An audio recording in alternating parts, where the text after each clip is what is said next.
ये आदत हम लोगों की नहीं है अपने किए हुए को एहसान की तरह दिखाने की। मुल्क के लिए किया और अपने मुल्क के लिए किया, ये कोई एहसान नहीं होता। लेकिन कुछ लोगों को एहसान गिनवाने का अब वक्त आ चुका है। अब इन लोगों को याद दिलाने का टाइम आया है कि मुसलमानों ने इस मुल्क के लिए किया क्या है। क्योंकि कुछ चीजें ना बोली जाएं तो वो आहिस्ता आहिस्ता धुंधली पड़ती जाती है और हम लोगों ने भी यही गलती की है। लेकिन अब ये गलती नहीं होगी। अब मुसलमानों ने क्या किया है ये बार बार सुनाती जाऊंगी, दिखाती जाऊंगी। तो ये जो अल्फाज इस्तेमाल करते हो ना कि हिंदुस्तान से निकल जाओ, तुम्हारे बाप की जागीर नहीं, कोई माई का लाल यहाँ से निकाल नहीं सकता, तुम्हारे बाप की जागीर नहीं। हिंदुस्तान हमारे बाप दादाओं का है और जितना हक तुम्हारा उतना हक हमारा। कोई हमारे जमीन से, हमारे मुल्क से हमें निकाल नहीं सकता, कोई माई का लाल। चाहे जितना चाहे प्रोपेगेंडा फैला लो, मुल्ले काटो मुल्ले मारो, वो चाहे जितना कर लो, कुछ नहीं होगा। सिर्फ भौंकोगे और भौंक कर निकल लोगे, इससे ज्यादा और कुछ नहीं कर सकते। अब सुनते जाओ और देखते जाओ कि मुसलमानों ने अपने मुल्क के लिए क्या किया है।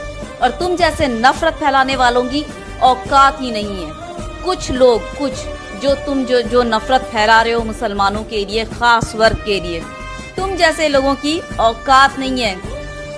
देखते जाओ और सुनते जाओ। दिमाग हो तो दिमाग खोल कर देखना और कान हो तो कान खोल कर सुनना। वो अलग बात है कि दिमाग में गोबर भरा है, बात घुसेगी नहीं, दूसरे तरह से ही लोगे। लेते रहो, सच जो है वो हमेशा सामने आएगा और आता रहेगा। तुम्हारे बकवास करने से कुछ नहीं होता। क्या आप जानते हैं कि अंग्रेजों के खिलाफ लड़ाई लड़ने वाला पहला शख्स एक मुसलमान था? मुसलमानों ने ही भारत की आजादी के लिए सबसे पहले हथियार उठाए। अंग्रेजों भारत छोड़ो का नारा देने वाला शख्स भी एक मुसलमान था। मुंबई में पैदा होने वाले यूसुफ मेहर अली ने ही 1942 में सबसे पहले इस नारे का प्रयोग किया। साइमन गो बैक का नारा भी यूसुफ मेहर अली ने दिया था। बहुत कम लोग जानते हैं कि मुसलमानों ने ही असहयोग आंदोलन की शुरुआत की थी। 1920 में खिलाफत आंदोलन के दौरान मोहम्मद अली जौहर और मौलाना अबुल कलाम आजाद ने सबसे पहले अंग्रेजी सामान का बहिष्कार करने की रणनीति बनाई, जो कुछ ही दिनों में पूरे भारत में फैल गई। असहयोग आंदोलन में मुसलमानों ने बढ़ चढ़ कर हिस्सा लिया। भारत के सबसे बड़े शुगर व्यापारी हाजी सबू सिद्दीक ने अपनी शुगर फैक्ट्री पूरी तरह बंद कर दी। ये फैक्ट्री इतनी बड़ी थी कि इसके द्वारा बनाई गई शुगर पूरे इंग्लैंड में इस्तेमाल की जाती थी। बहुत कम लोग जानते हैं कि बाटा कंपनी भी मुसलमानों की थी, जिसे असहयोग आंदोलन के दौरान एक अंग्रेज ने खरीद लिया था। मुसलमानों ने इस आंदोलन के समर्थन में अपना सब कुछ कुर्बान कर दिया।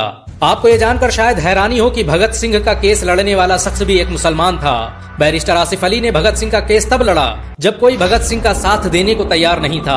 अगर शोभा सिंह ने भगत सिंह के खिलाफ गवाही न दी होती तो भगत सिंह फांसी के फंदे पर चढ़ने से बच जाते। इंकलाब जिंदाबाद का नारा देने वाले हसरत मोहानी भी एक मुसलमान थे। उन्होंने ही भारत की आजादी की रूपरेखा तैयार की थी।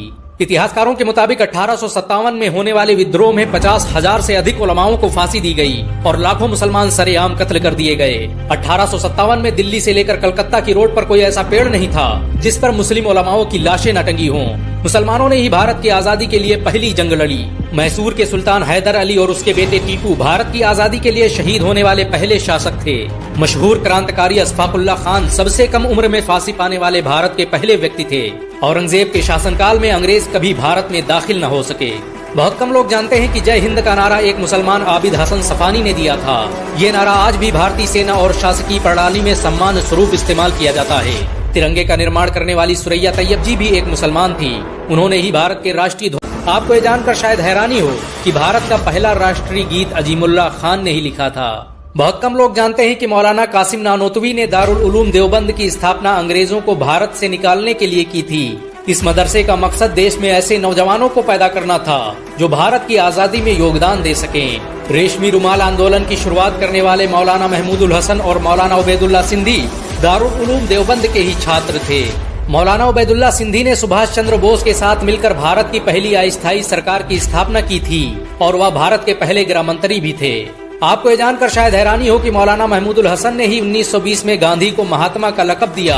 उनका ये नाम इतना मशहूर हुआ कि गांधी पूरी दुनिया में महात्मा गांधी के नाम से पुकारे जाने लगे।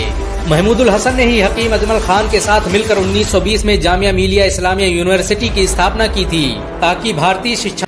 हिंदुस्तान के मुसलमानों ने अपने देश के लिए और भी बहुत सारी कुर्बानियां दी हैं और बहुत सारी चीजें की हैं और इस तरह की वीडियो और भी लाती रहूंगी, और भी हैं मेरे पास। तो आखिर में बोलने का मकसद ये है कि हिंदू मुस्लिम जो भी हैं, सब धर्म एक साथ मिलकर चलो, क्योंकि देश की हालत बहुत खराब है। इस नफरत के चक्कर में और भी डूबती जा रही है। सच में अगर मुल्क की भलाई चाहते हो और देश की भलाई चाहते हो तो सब मिलकर